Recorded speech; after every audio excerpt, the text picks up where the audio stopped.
আমি কোনো প্রোডাক্টই খারাপ পাইনি, যার ফলে ওই ট্রাস্টটা হয়ে গেছে।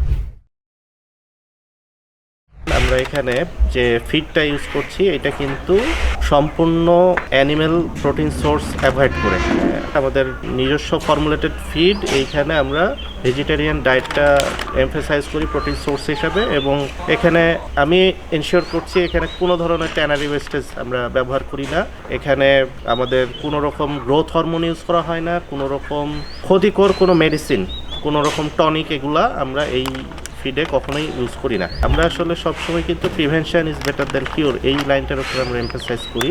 তো আমাদের প্রিভেনশনের ক্ষেত্রে আপনারা দেখতেই পাচ্ছেন এখানে আমরা বায়োসিকিউরিটি মেনটেন করছি। আমাদের যে খামারে প্রবেশের ক্ষেত্রে আমাদের যে জীবাণুনাশক স্প্রে করে প্রবেশ করা, তারপরে আদার্স যে হাইজিনের ব্যাপারটা, আমরা এখানে রেগুলার লিটারটাকে পরিষ্কার করা হয়, এটার ফিসেসগুলো হচ্ছে যে আপনার রেগুলার অপসারণ করা হয়, কিংবা হচ্ছে যে এখানে যে অসুস্থ বার্ড যদি থাকে তাকে ইমিডিয়েট সেপারেট করা হয় যেন তার অসুখটা অন্যান্য মুরগিতে ছড়ায় না যায়, এবং তাকে আলাদাভাবে আমাদের যে হার্বাল ট্রিটমেন্ট আছে সেইটা দেওয়া হয়। মোটামুটি সব মুরগির উপরে আমাদের হার্বাল যে একটা ফর্মুলেশন এটা আমরা প্রয়োগ করি।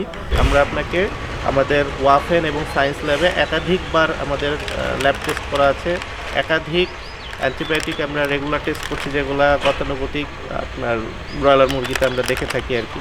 আমরা হেভি মেটাল টেস্ট করেছি, লেড, ক্রোমিয়াম, ক্যাডমিয়াম, সবগুলো থেকে আমাদের চিকেনটা 100% সেফ আলহামদুলিল্লাহ। আমি আজ প্রায় 1.5 বছরের মতো সেফ ফুড থেকে আমি ব্রয়লার মুরগিটা আসলে নেই।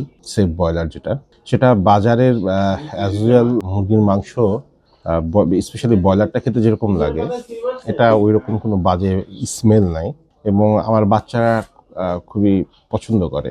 হেভি মেটাল বা অন্যান্য ক্ষতিকারক বিষয় চিন্তা করেই আসলে বাজারের ব্রয়লারটা বাচ্চাদের আমি খাওয়াতে পারতাম না, বাজে গন্ধের কারণে আমি নিজে খেতে পারতাম না। তো সেই দিক থেকে সেফ ব্রয়লার আমি ট্রাই করেছি, আমার বেশ ভালো লাগে, আমার বাচ্চারা খুব পছন্দ করে। তো আমরা এই চিকেনটা আমাদের বিশেষ করে বাসায় আমাদের যারা ছোট বেবি আছে তাদের কথা আমরা সবাই খুব কনসার্ন আসলে, কারণ নেক্সট প্রজন্ম তো তারাই, তো তাদের জন্য কিন্তু হলেও আমাদের এই সেফ ব্রয়লার চিকেনটা আমাদের এনশিওর করা উচিত। কারণ বাচ্চারা কিন্তু দেখা যায় যে প্রায় আমাদের ড্রামস্টিক বা হচ্ছে যে উইংস, এই জিনিসগুলো হচ্ছে যে পছন্দ করে আর কি। তো তাদের টিফিনে কিন্তু আমার ওই বাইরের ব্রয়লারটা যদি আমরা রেগুলার দিতে থাকি, এটার মাধ্যমে কিন্তু অ্যান্টিবায়োটিক আসলে তাদের ভিতর রেজিস্ট্যান্ট হয়ে যাওয়ার একটা প্রবণতা থেকে যায় আর কি। হ্যাঁ, তো সেই জায়গা থেকে আমরা বলতে পারি যে আমাদের চিকেনটা আপনারা নির্দ্বিধায় আপনার পরিবারের সকল সদস্যের জন্য নিতে পারেন, এবং এটা একদিকে যেমন সেফ, আর একদিকে এটা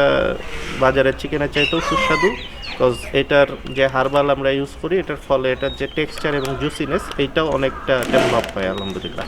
তো যে কারণে আপনারা খেলেও ইনশাল্লাহ ডিফারেন্সটা নিজেই ধরতে পারবেন।